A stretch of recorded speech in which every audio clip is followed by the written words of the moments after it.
Didn't quite like that. No. Did he have packages? I was so happy. Like things were being delivered to the house. It made me so happy. So I figured it's National Hugging Day. We'll hold it do something like that. Why not? Welcome to PTI, boys and girls. In today's episode, the Yankees bring back Cody Bellinger. John Harbaugh and Joe Shane claim to be on the same page, and Steve Young joins us for 5 good minutes. But we begin today with the struggling New York Knicks playing New York's other team, the terrible Brooklyn Nets, tonight in Madison Square Garden. Since winning the NBA Cup, the Knicks are 7-11, including 2-9 lately. They were booed at home the other night, losing to Dallas. And then Jalen Brunson called a players-only meeting. As former Knick Michael Ray Richardson once observed, the ship be sinking. Wilbon, how badly do the Knicks need a win tonight? Not all that badly. They're going to get one. They're playing Brooklyn. They stink. They 12 really and 29. do stink. And they're not playing them over across the bridge. They're playing them in Madison Square Garden, the world's most famous arena, where they will beat Brooklyn tonight by 27, 28 points. That's just the way that's going to happen. And it's not going to take any pressure off the Knicks. The Knicks have plenty of pressure. They came into the season with the pressure. Boston is without its best player most, if not all, of the season. The Indiana Pacers, another conference finalist, without their best player all or most of the season. So the Knicks came into this expected to win the Eastern Conference at the very least. And you think I'm showing too much faith in the Knicks? Well, I just think you're part of a crew that has this drum beat going on that you see on television all the time, that forgets about Cleveland, just ignores Cleveland, ignores Detroit, ignores everything, and ignores. And the trouble is on defense. And so people look around knowing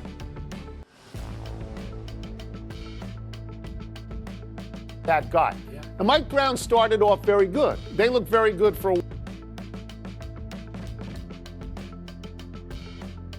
13th in the league on defense. That's fine. That's good enough. This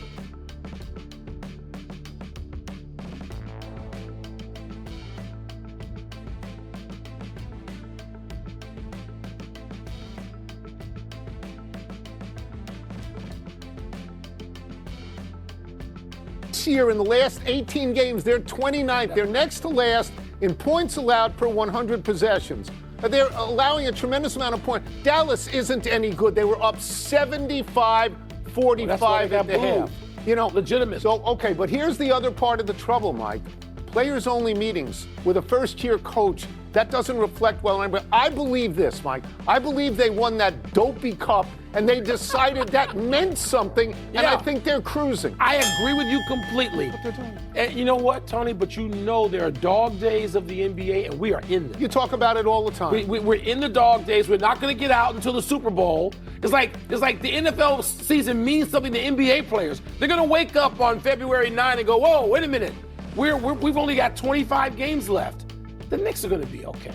I'm not saying they're going to beat out Detroit ultimately in the East. I'm just saying they're going to be okay. Let's move to baseball, where Cody Bellinger will return to the Yanks for 5 years, $162 million. That's a lot. But nowhere near the $240 million for 4 years the Dodgers are giving Kyle Tucker. Overrated Kyle Tucker in my book. The Athletic reports that baseball owners are raging about the size of the Dodgers' payroll and that deal, and will push for a salary cap with 100% certainty. Is this something the owners should be doing? So, me personally, I think a salary cap is fine, as long as there's a floor. As long as you make sure that teams, and I'll name a few, the Marlins, the Pirates, the A's, the White Sox, the Nationals, as long as you make sure they're trying to be competitive in spending money. And if you want to balance that out a little bit, maybe you make the luxury tax even more punitive than it is right now. But look, I'm not against the Dodgers. I admire the Dodgers. They spend a lot of money, but they spend the money wisely. Rob Manfred is happy with the Dodgers. He has said, we like a great team in a big city. Yeah, but he represents the small teams, this is the whole point. He represents all the owners, even the cheap ones, even the dumb ones. Okay, so he's got to be cognizant. It feels like most of the owners are asking for a set of guardrails to guarantee a competitive balance and they believe that a salary cap will do that. It works in other sports. It does. At baseball, they've gone without it. And one reason we got to acknowledge is that the baseball union is 100 million times stronger than the other two unions combined. And they're never going to go for it. They'll miss a whole season. And so I think the Tucker deal is the tipping point. A guy who's never hit 35 home runs, who's never hit 300, and he is now being treated like Henry Aaron? Are you kidding me? I don't see it if that I'm way. the other owners, look, by the way. The Dodgers haven't made any mistakes in the people they brought in. There's two ways of looking at this.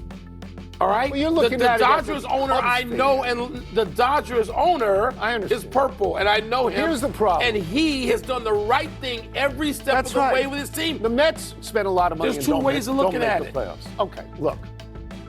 The baseball players are never going to go for a salary cap. They're thrilled that Tucker got this money. They're thrilled when anybody gets this money because they're saying maybe I'll get the money the next time.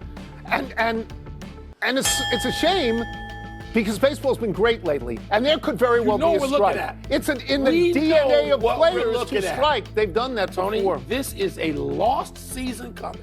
If the owners, the next one, 27, right. If the owners truly are 100% certain about the insistence of a salary cap, work stoppage. There's got to be a way. There's got to be a way to make the floor such that players will say, "I'll live with this." The ceiling may not be here, but if the floor is, there's got to be a way. The New York Football Giants introduced John Harbaugh yesterday as their new coach.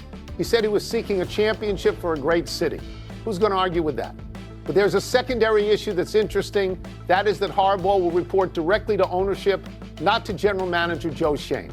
Harbaugh said, quote, "I think it's overblown the way it works. The main thing is it works, and we work together," unquote. Wilbon, is Harbaugh right that who has the final say here is being overblown? No, it's not being overblown. I am steadfastly against any sort of coach being the final say. All right? And I know that Parcells has that great line about shopping for the groceries. Yeah. But there was still some guardrails to use there's ownership. Earlier. Ownership has the final say. Yeah, but you need a general manager. So, Tony, it doesn't work. We know this in Seattle, that when the head coach was reduced to just head coach, they went from also ran to winning a Super Bowl and should have won another one. Now, all I'm saying is you cannot have that structure whether you are John Harbaugh or anybody else. I am not having, if I'm the owner, I am not having a general manager who's just a figurehead who doesn't have the say. What coach are you referring to in Seattle? I'm talking Mike Holmgren? Yes. Okay, all right. Mike Holmgren. Okay, look, so we differ in this. There are great general managers out there, though we cannot name them. We can name great coaches. Andy Reid is a great coach. Sean McVay appears to be a great coach. Bill Belichick was a great coach. Can you name the general managers when they were there? No, you can't. And because it's not. Well, maybe they were doing their jobs. You don't need to be able to name them. I believe that ownership always has the final say. I also believe this, that John Harbaugh, when he coached at Baltimore, reported to Steve Bisciotti, the owner. So he is used to this. Joe Shane, who's the general manager, they're paying Harbaugh $100 million over 5 years. You think they're paying Shane that? Let me go through this. You know what Shane's record is as the general manager of the Giants to this point? It's 22-45-1. Him. Well, you're saying he's the GM. You know who? Saquon Barkley walked on his watch. Harbaugh also had to answer to, and I know this. Who? Ozzie Newsome. He wasn't there in the last 4, 5, 6 years. And did he win? Well, did Harbaugh win with Ozzie Newsome or without Ozzie Newsome? He continued to make the playoffs most of the time. He didn't win. That's why he got fired. No. You know what I think? He's good. He's out. Here's what I think about Joe Shane. I'm sure he's a fine man. About Joe Shane. Well, I do. That question is Joe Shane. One of the things I think is this. He shouldn't worry. He should understand why Harbaugh won't necessarily report to him, and he shouldn't worry. And when they have a meeting of ownership and Harbaugh and him, he should ask people, do you want coffee or tea? He should be happy to have the job. We'll revisit Once this again, when the Giants 22-45-1 are the new Ravens and underachieving in when it counts. If John in the Harbaugh doesn't change them in 3 years, he will be fired. And if they make great improvements, 3 years? he will get the yes. Get 3? 3 years. Let's take a break. All right. Coming up, how raw will Jarrett Stidham really be when he starts for the Broncos against the Patriots? We're going to ask Steve Young. We'll also ask him about the degree of difficulty on Caleb Williams' incredible touchdown pass Sunday night. I ain't having that structure. I'm not having it. You're fine with the GM. Is he the right GM? I don't know. I don't know about him. I'm not defending him. I'm talking about the structure. I'm saying John Harbaugh didn't get it done. You have to and he have went straight the to the owner. right GM with the right coach. Yes. Pardon the Interruption is brought to you by Tax Act. Let's get them over with. Let's get back into the NFL with our great friend, the man who took my suggestion to tuck and run when he had a lane, Hall of Fame quarterback Steve Young. Let's start with this. Jarrett Stidham of the Broncos has not thrown a pass in a game for 2 years. Is the lack of game action, is it a huge deal, or can it somehow be made up for in practice reps? No. Like, there's a speed of the game, and we all, guys that played a lot in the playoffs, there's a preseason speed, there's a first game of the year speed, it's more like playoffs, and then there's a regular season, and then there's a first round of play, a second round. By the time you get the championship game, the intensity, the focus, Newt Rockney's famous, right? Because he made a speech and everyone emotionally that's what the championship game brings out, is this intensity that you cannot get ready for even if you played all year. It takes a second to kind of get used to it. And so he's running into a wall, and that's why I'm grateful that Sean Payton's there with him. They've got to be careful.